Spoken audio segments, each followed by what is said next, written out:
Welcome to the RMC. My name is Tina. And I'm Gracia.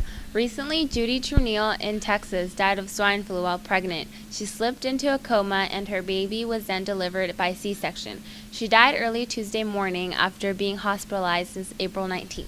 In other news, in Sacramento, a tear gas substance shut down a school. At Elk Grove, 4 people, including students, were taken to a hospital Friday morning after being exposed to a tar gas-like substance at Elk Grove Charter School. Rescue workers specializing in hazardous materials were called at 9:25 to the school. About 100 students were forced to wait outside.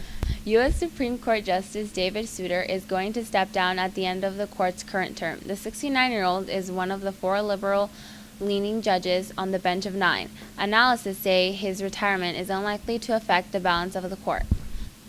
The first ever U.S. almost total face transplant appeared before the media for the first time recently.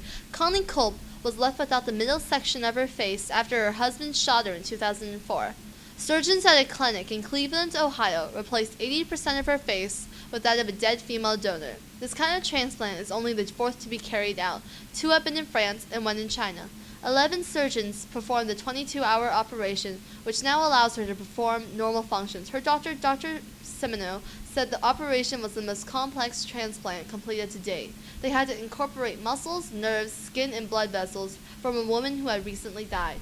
In Tacoma, Washington, a U.S. pilot was lucky enough that his failing airplane made a soft landing thanks to a row of portable toilets. The Cessna 182 suffered engine failure after taking off from Thunfield Airfield.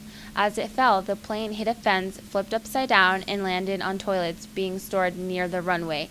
The pilot had reached an altitude of about 150 feet when the engine quit running. The 67-year-old pilot, who has been reported to have been flying alone, has not been identified. See you next time, Raiders. Bye.